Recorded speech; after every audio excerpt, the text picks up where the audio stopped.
नासहि विघ्नयनेक।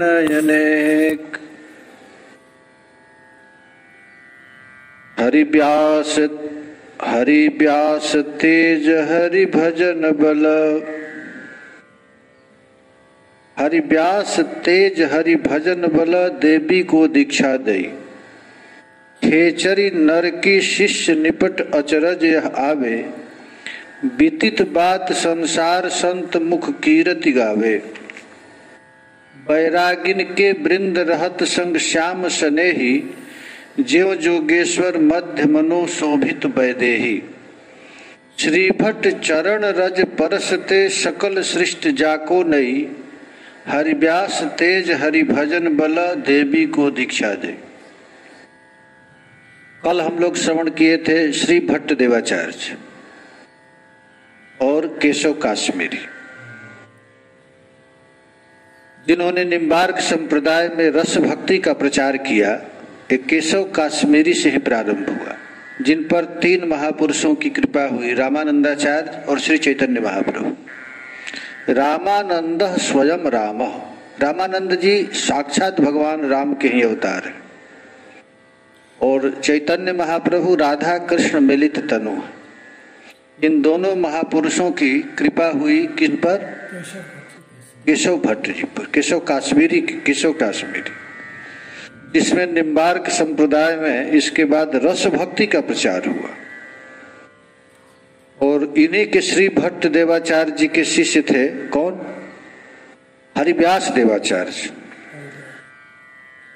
तो हरिव्यास जी ने भगवत भजन के तेज और बल से देवी को मंत्रोपदेश दिया। ये नाभाजी कहते हैं कि कोई देवी देवता मनुष्यों से बड़े होते हैं, लेकिन आश्चर्य की बात है भगवान के भजन के तेज के बल पर देवी को दीक्षा दी। देवी की पूजा करते हैं सब लोग, वैष्णव देवी की, लेकिन इन्होंने भजन के प्रताप से देवी को दीक्षा दे दी। ऐसा इनकी इच्छा। अपनी दिव्य गति से आकाश में विचरण करने वाली देवी मनुष्य की शिक्षा बन गई। देखिए कितनी बड़ी आश्चर्य है। ये प्रियालाल का जो दिव्य भजन है, खास करके जो रस भक्ति है, इसमें देवी देवता भी प्रभावित हो जाते हैं। भगवान के अवतार समूह भी उनके आ जाते हैं। कहाँ तक? ये तो देवी की दीक्षा दे दी और विद्यापति जी ने भगवान शंकर को ही नौकर बना ली। वही यहाँ पर कह रहे हैं कि अपनी दिव्य गति से आकाश में विचरण करने वाली देवी मनुष्य की शिष्या बन गई। यह सुनने में कितना आश्चर्यजनक लगता है, किंतु यह सत्य है। सारे संसार में यह बात प्रसिद्ध है कि संत जन श्रीमुख से हरिव्यास देवाचार्य जी की इस कृति का गान करते। आज तक सृष्टि में ऐसा कोई भगत नहीं हुआ कि दुर्गा जी को भी चेली बना दे। एक मनुष्य ही तो थे। उन्होंने भगवान के भजन के बल पर दीक्षा दी। परम से नहीं सर्वेश्वर भगवान का डोला एवं संसार में वैराग्य पूर्वक भगवान श्याम सुंदर के चरण कमलों में अनुराग करने वाले विरक्त महात्माओं का समूह सदा ही आपके साथ बना रहता था। ये हमेशा संतों के साथ रहते थे। ये संतों के साथ रहना क्या है? किला है। मन को कहीं बाहर जाने ही नहीं देना है। कभी नाम करना, कभी कीर्तन करना, कभी सत्संग करना। एक किला के अंदर रहने से भगवान की माया भाग जाती है, क्योंकि हमेशा विरक्तों के सभा में ही रहते थे। विरक्तों के बीच में आपकी ऐसी शोभा होती थी जैसे 9 जोगेश्वरों के बीच में विदेह राह जनक की शोभा होती थी। संतों के साथ रहने से अपने सदगुरु श्री भट्ट देवाचार्य जी के चरण कमल रज के स्पर्श के प्रताप से हरिव्यास देवाचार्य जी के सम्मुख समस्त सृष्टि के लोग झुकाते थे। वे अपने गुरुदेव में इतना निष्ठा रखते थे कि इनके प्रताप से सब लोग इनसे प्रेम करते थे। एक बार हरिव्यास देवाचार्य जी के साथ संतों की जमात लिए वे विचरण करते करते चटथाइल नामक गांव में पहुंचे। वहां एक बाग में जल थल सबका सुपास देखकर बड़े प्रसन्न हुए। संत महात्मा लोग घूमते हैं तो घूमते घूमते जब अच्छा पानी देखते हैं, जल, तो वहां रुक जाते हैं, वहां स्नान करेंगे, ठाकुर जी की सेवा पूजा करेंगे। तो विरक्तों के साथ रहते थे और घूमते घूमते जब गए उस जगह तो बड़ा सुंदर जल स्थल सुपास देखे, बड़े प्रसन्न हुए और बाग में ही उतरकर स्नान भजन पूजन आदि नित्य कृत्य करके रसोई करने का विचार किया। चलो अब ठाकुर जी को पधराओ, स्नान स्नान करो, भोग लगाओ, थोड़ा कीर्तन करो, सत्संग करो। तो सब महात्मा स्नान इत्यादि करके रसोई बनाए और रसोई बना करके भोग लगाने ही वाले थे कि उस बाग में एक मंदिर था। उसी समय किसी ने देवी की प्रसन्नता के लिए एक बकरा लाया और वहीं पर काट दिया। जब प्रसाद उरसाद तैयार हो गया था और भोग लगाने ही वाले थे तो कोई एक देवी का भगत आया और आकर के बकरा का बलि दे दिया देवी के मंदिर में। ऐसी विभत्स दृश्य को देख करके आपके मन में बड़ा खेद हुआ। हरिव्यास देवाचार्य जी को बड़ा दुख हुआ और आपने निश्चय किया कि ऐसे स्थान का प्रसाद तो हम लोग क्या, यहाँ का पानी भी नहीं पीना चाहिए। जहाँ जीवों का बलि होता है वहाँ भोजन हम लोग करें, वहाँ का हम लोग पानी भी नहीं करें। फलस्वरूप ऐसा हुआ कि सब संत लोग वहीं सो गए, बिना खाए पिए भूखे रह गए। दिन बीत गया, रात्रि आ गई। उपवास पूर्वक हरि स्मरण करके भगवान का भजन करने लगे और कहे कि वहीं हम लोग अब दिन में भी नहीं खाए, रात में भी नहीं खाए। और जो देवी जी दुर्गा जी थी वहां मंदिर में, वो थर थर कांपने लगे कि हमारे घर पर वैष्णव संत महात्मा आए और ये लोग प्रसाद नहीं पाए और ऐसे ही सो गए। अब देवी को रहा नहीं गया। देवी तुरंत घबरा करके तुरंत नया शरीर धारण करके संतों का दर्शन दिया।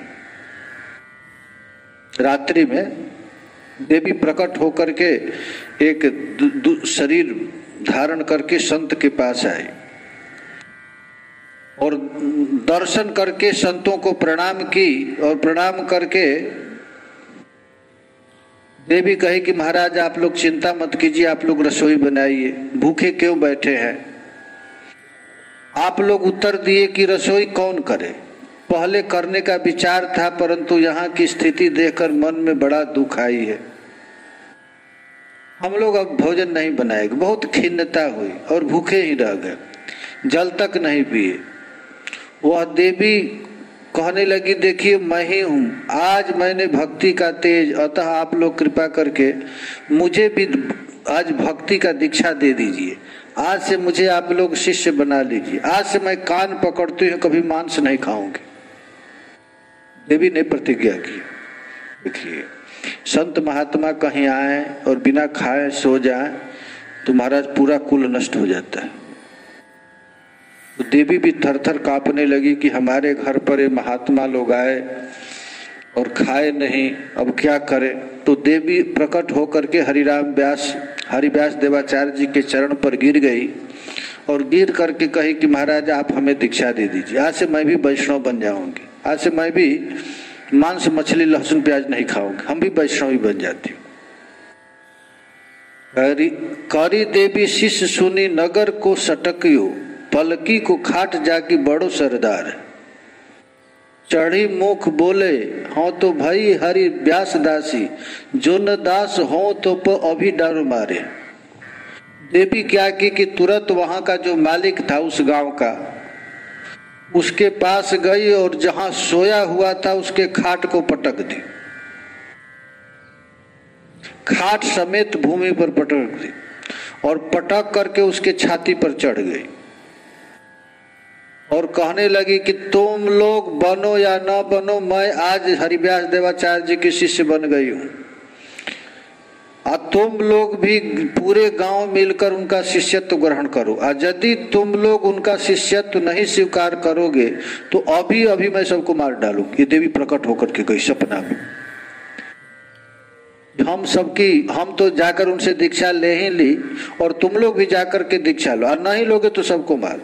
देवी का उग्र आदेश पाकर के सब थर-थर कांपने लगे, और सब आया और आ करके महाराज कहा कि महाराज हमें दीक्षा दे दीजिए। अच्छा, दीक्षा के बाद क्या हो जाता है? तो नया शरीर धारण हो जाता है, वो दूसरा शरीर हो गया।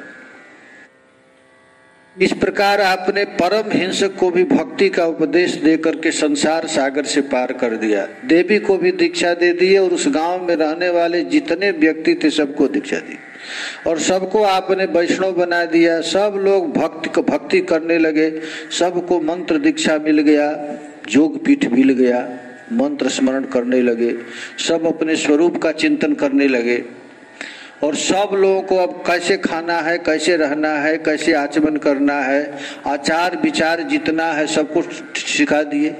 और सबको दीक्षा के समय ठाकुर जी दिया जाता है, ठाकुर जी को सेवा पूजा करो, कैसे तुलसी चढ़ाओ, कैसे भोग लगाओ, ये सब बिता दिए। और सब लोग को मंत्र दे दिया, और महात्मा लोग प्रसन्न होकर के खूब सुंदर ढंग से भोग बनाए, ठाकुर जी का राग भोग बनाए, और संत लोग खूब भगवत भोग प्रसाद पाए। एक दिन परम श्रद्धालु सोपच ने आकर आपसे अपने उद्धार की प्रार्थना की, तो आपकी कृपा से उसने समस्त साधनों का सार भक्ति, उनको भी एक सोपच आकर के कहा कि महाराज मेरा उद्धार कैसे होगा, आप कृपा करके बतलाइए। तो उनको भी आपने दीक्षा दे दी। असल बात है कि हरिव्यास देवाचार्य जन्म से गौर ब्राह्मण थे, और वैष्णव दीक्षा आपने निम्बार्क संप्रदाय में श्री भट्ट शिवाचार्य से लिए। वर्णन आया है कि जब आप दीक्षा के निमित्त भट्ट जी के पास गए तो मंत्रोपदेश के लिए प्रार्थना की, तो भट्ट जी ने पूछा क्या तुमको मेरी गोद में कुछ दिखाई पड़ रहा है? वो छोटा सा लड़का आया और आकर के श्री भट्ट देवाचार्य जी के चरण कमल में प्रणाम किया, और प्रणाम करके पूछा कि तुम दीक्षा लेने के लिए आए हो, कुछ दिख रहा है? तो आपने सहज भाव में उत्तर दिया, हमें कुछ नहीं दिखाई पड़ रहा है। तब श्री भट्ट देवाचार्य जी ने कहा कि जाकर 12 वर्ष गिरिराज जी की परिक्रमा करो, तो भगवान का नाम रटो और फिर पास में आना। तो 12 वर्ष तक हरिव्यास देवाचार्य जी गिरिराज जी की परिक्रमा की, और परिक्रमा करते करते कहीं आश्रम में नहीं रहते, परिक्रमा करते करते थक जाते तो वहीं सो जाते, फिर वहां से उठते, फिर परिक्रमा में ही 12 वर्ष तक रहे और नाम रटते रहे। हरिव्यास जी 12 वर्ष तक यथावत गुरु की आदेशानुसार गिरिराज जी की आराधना की। तदुपरांत पुनः वही अपने पहले वाला प्रश्न किया, मिले तो भट्ट देवाचार्य जी कहे कि आए हो 12 वर्ष के बाद, कुछ दिख रहा है? तो उसने कहा कि महाराज, पूछने पर कहा कुछ नहीं दिख रहा है। तो भट्ट जी ने कहा कि फिर 12 वर्ष परिक्रमा करो। आपने पुनः सहर्ष गुरु की आज्ञा स्वीकार कर लिया और 12 वर्ष तक फिर परिक्रमा किया। कितना वर्ष हो गया? 24 वर्ष परिक्रमा। देखिए, दीक्षा लेने के लिए 24 वर्ष इंतजार किए।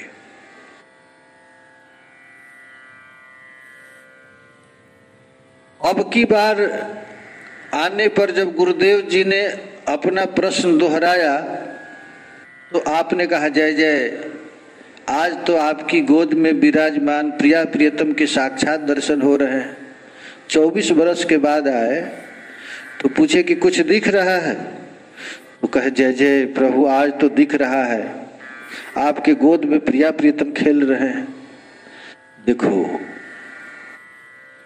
अब आपको परम अधिकारी जानकर श्री भट्ट जी ने मंत्र दीक्षा दे करके उपासना का रहस्य समझाया और राधा सर्वेश्वर भगवान की अति मधुर केली विलासमयी लीलाओं का गान करने का आदेश दिया। गुरु जी प्रसन्न हो गए और प्रसन्न होकर के कहे कि तुझको मैं अब मंत्र दे रहा हूँ, दीक्षा दे दिया, और तुम्हारी यही सेवा है कि प्रियालाल के दिव्य केली विलास की लीलाओं का गान करो, प्रिया प्रियतम के दिव्य विहार का गान करो। तो आपने नाम संकीर्तन प्रारंभ करते करते उनके हृदय में लीला स्मरण हो गई और प्रिया जी की एक एक लीलाओं का गान करने लगे। उन्होंने 5 सुख गाया है, सेवा सुख, उत्साह सुख, सहज सुख, सूरत सुख और सिद्धांत सुख। ये 5 सुख गाए। महावाणी के ये 5 सुखों का भी, सेवा सुख, उत्सव सुख, सूरत सुख, सहज सुख और सिद्धांत सुख, सभी पदों में जुगल सरकार के नित्य लीला एवं बिहार का अपार रस पारावार उमड़ता हुआ दिखाई देता है। ऐसे गाय है, पूरन प्रेम प्रकाश के परि पयो निधि पूरी, श्री राधा रस भरी श्याम संजीवन मूरी। जय श्री राधिका रस भरी, रसिक सुंदर सांवरे की प्राण जीवन जरी। गौर अंग अनंग अद्भुत सुरत रंगन गरी, सहज अंग अभंग जोरी सुभग साचे ढरी। परम प्रेम प्रकाश पूरन रस पयो नध परी, श्री हरिप्रिया निरख निकट निज सहचरी। इस प्रकार उन्होंने महावाणी में प्रियालाल के दिव्य विहारों का गान किया। जयति जय राधिका रसिक रस मंजरी, रसिक मोर मोहन विराजे। रसिक नहीं रहसी रस धाम, वृंदा विपिन रसिक रस रसी सहचरी समाजे। रसिक रस प्रेम श्रृंगार, रस रंग रहे रूपयगार, सुख सार साजे। मधुर माधुर्य सौंदर्यतावर, कोटि ऐश्वर्य काला तजे। चातकी कृष्ण की स्वाति वारिदा, वरिधा रूप गुण गर्विता जय जय। मदन मद मोचनी रोचनी रतिकला, रतन मरी कुंडल जगमगे। अपार सनकादियों के शिष्य निम्बार्क संप्रदाय में जो सेवा है, इनके आचार्य कौन है? सनक सनंदन सनातन संत कुमार। इन लोगों की परंपरा ऐसे है। हंस भगवान ने उपदेश दिया सनकादियों को, और सनकादियों ने दिया नारद जी को, और नारद जी ने दिया निम्बार्काचार्य जी को। इन लोगों की गुरु परंपरा ऐसे आया है। तो सनकादियों का जो सेव्य शालिग्राम है, आज भी है सलेमाबाद में। सलेमाबाद में है ना, जुगल किशोर ठाकुर का क्या नाम है? जुगल किशोर। सलेमाबाद गए हैं आप? नहीं गए। वहाँ राधा माधव भी है। जयदेव जी का जो श्री विग्रह है राधा माधव, सलेमाबाद में ही। एक दिन आपके मन में यह बात आई कि ठाकुर जी को जमुना जी को स्नान कराना चाहिए। फिर तो आप बड़े समारोह पूर्वक सर्वेश्वर भगवान को जमुना स्नान करने के लिए गए। संजोग की बात, स्नान कराते समय शालिग्राम भगवान हाथ से खिसक गए और जमुना जी के प्रवाह में बह गए। इनके मन में आया, जो सनकादियों ने शालिग्राम जो दिए थे, कि मन में आया कि जमुना जी स्नान कराएं। तो जमुना जी को स्नान कराने के लिए जमुना जल में ले गए और हाथ में लेकर के स्नान करा रहे थे। शालिग्राम खसक कर जमुना जी में गिर गए और प्रवाह में बह गए। जब बहुत खोज करने पर भी नहीं मिले तो आपने भगवान के विरह में अन्न जल त्याग दिया और शालिग्राम की इच्छा हुआ जल विहार करने की जमुना जी में। आपकी दृढ़ निष्ठा को देखकर तीसरे दिन 3 दिन तक खाए पिए नहीं, जब ठाकुर जी नहीं मिले। तो प्रभु ने स्वप्न में कहा कि हम मथुरा में स्वामी घाट के पास एक कदम वृक्ष के नीचे गुलाब के फूल में हूं। वृंदावन से आ गए मथुरा में और सपना में दिए कि तुम क्यों भूखे मर रहे हो, आ जाओ, मैं यहाँ पर आ गया। आपने तत्काल वहां जाकर देखा तो सचमुच भगवान वहीं थे। प्रभु से मिल जाने पर आपने फिर अन्न जल ग्रहण किया। देखो, भगवान कभी कभी परीक्षा लेते हैं कि कितना प्रेम है। एक लड़की थी, छोटी सी थी लड़की, तो उसके घर पर साधु महात्मा आए तो लड़की देखी कि ये क्या कर रहे हैं, तो ये बैठ करके खूब सुंदर ढंग से अपना शालिग्राम का स्नान पूजा पाठ कर रहे हैं। तो लड़की आकर के कही, बाबा ये क्या है? हे ठाकुर जी, तो हमको भी दे दीजिए, हम भी पूजा करेंगे। वो 5 वर्ष की छोटी लड़की कहेगी, अरे तुम क्या करेगी? तो ना बाबा हमको दे दीजिए, हम भी करेंगे। तो महात्मा प्रसन्न हो गए, 1 शालिग्राम लेकर उसको दे दिए। कहे कि इनका नाम बता दीजिए, इनका क्या नाम है? तो ठाकुर जी का नाम बता दिए, शिल्पीले। ठाकुर जी का नाम है शिल्पीले। वो लड़की महाराज उनसे खूब सेवा पूजा करने लगी, अपने से स्नान कराती, श्रृंगार करती, खूब सुंदर उबटन लगाती, भोग लगाती, खिलाती, फिर साष्टांग दंडवत करती, प्रणाम करती, हाथ जोड़ करके स्तुति करती। और ऐसे ऐसे प्रेम से भगवान की सेवा करते करते उसकी हृदय में प्रेम बढ़ गया। जब जवान हो गई तो लोगों ने उसका शादी तय कर दिया। तो कहे कि हम शादी नहीं करेंगे, हम तो ठाकुर जी की सेवा करेंगे। लेकिन घर वाले माने नहीं, जबरदस्ती शादी कर दी। शादी करके जब अपने ससुराल आई तो ससुराल आने के बाद महाराज लड़की पति के पास जाती नहीं, ठाकुर जी को खूब लाड़ लड़ाती, प्रेम से करती। पति महाराज नाराज हो गया। पति सोचने लगा कि यार ये हम शादी करके आए हैं, हमसे तो बात ही नहीं कर रहे। जब देखो तब ठाकुर जी में पूछते क्या है, तो ये हमारे प्रभु हैं। उसके पति को इतना क्रोध है कि ले करके ठाकुर जी को उठाया, उठाकर फेंक दिया जमुना जी में। नदी सरोवर था, उसमें फेंक दी। अब वो लड़की खाना पीना छोड़ दी। अब कहे कि हम मर जाएंगे। भगवान भी देखते हैं कि इसका कितना प्रेम है। 1 दिन 2 दिन 3 दिन तक बिना खाए पिए रह गई। अब घर वाले सब आकर के रोने लगे, अब तो मर जाएगी। तो महाराज उसकी दृढ़ निष्ठा को देख करके ठाकुर जी सपना दिए कि चिंता मत करो, मैं तुम्हारे पास आऊंगा। और सरोवर से ठाकुर जी आ गए। शालिग्राम तो साधारण आदमी है नहीं, वो तो सबके हृदय की बात जानते हैं। वो तुरंत आ गए उसमें। उसी तरह यह भी है महाराज। शालिग्राम भगवान का बटुआ ग्रीवा से छुलाते। एक भगत की कथा है, एक बार शालिग्राम भगवान की बटुआ ग्रीवा में झुलाए, जहां एक महात्मा अपने कंठ में रख करके चलते रहते। एक बार कुएं से जल निकालते समय किंचित असावधानी बस ठाकुर जी कुएं में गिर गए। गले में रखते थे शालिग्राम को, और कुआं में ऐसे खींच रहे थे और शालिग्राम नीचे गिर गए। नीचे जब गिर गए तो आपको बड़ा दुख हुआ। उस समय आपने भगवान के विरह में बहुत से पद गाए। कहते हैं कि जब आपने अत्यंत व्यथित हो करके यह दोहा कहा कि अरे सिकरी निर्दयी करिया नृपति किशोर, क्यों तरसावत है जिया राम रखे चित चोर। वो अंत में पद गाए, भगवान को कहे अरे निर्दयी, निर्दयी करिया, करिया मैंने जानते हैं ना काला, तुझको थोड़ी सी भी दया नहीं आ रही है, तुम्हारे लिए मैं रो रहा हूं। तुम्हारा जब ऐसे जब कहे तो कुआं तुरंत जल से लबालब भर गया और शालिग्राम भगवान जल के ऊपर तैरने लगे और आपने उठाकर हृदय से लगा दी। वो कुआं में गिरे थे और कुआं का पानी भर गया, उस पर तैरने लगे, ले लिए।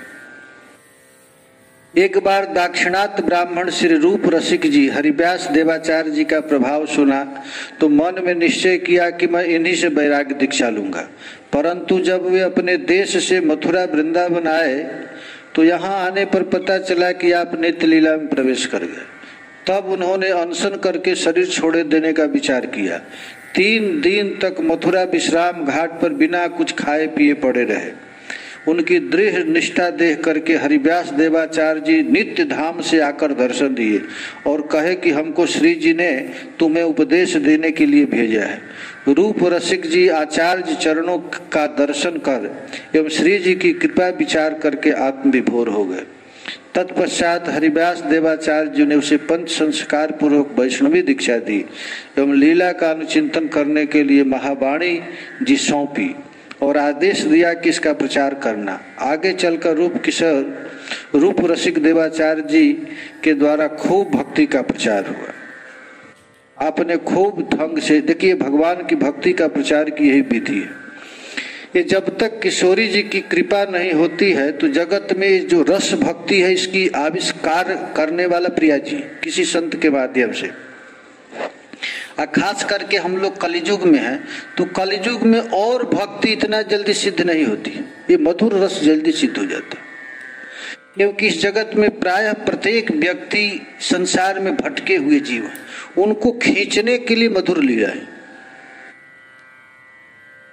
श्री विष्णु हो जो भगवान कृष्ण की जो दिव्य लीला है, विक्रीडितम ब्रजबधू भिरिदम च विष्णु हो श्रद्धान्वितान शृणुयत यदि वर्णवेत भक्तिम पराम भगवती प्रतिलभ्य कामम हृदरोग मा स्वपहिनोत्यचिरेण धीर अचरेण धीर। यदि बहुत जल्दी प्रिया जी की सेवा प्राप्त करनी है और काम से विजय प्राप्त करना है तो मधुर लीलाओं का स्मरण करना। मधुर लीलाओं का यदि कोई स्मरण करता है तो बहुत शीघ्र प्रियालाल के दिव्य लीला में प्रवेश कर जाते हैं। सबसे सुंदर यही चीज है कि नाम रटना, अपने को सबसे छोट समझना और मधुर लीलाओं का चिंतन करना। रास पंचाध्यायी का रोज पाठ करना, गीत गोविंद का पाठ करना, महावाणी का पाठ करना। महावाणी पाठ करते हैं ना आप रोज? आज किए? शाम को करते हैं। कौन कौन पाठ कौन चल रहा है? शिवा सुख, सिद्धांत सुख, पांचों में कौन कर रहा है? अभी पूरा करते हैं महावाणी पूरा अद्योपात।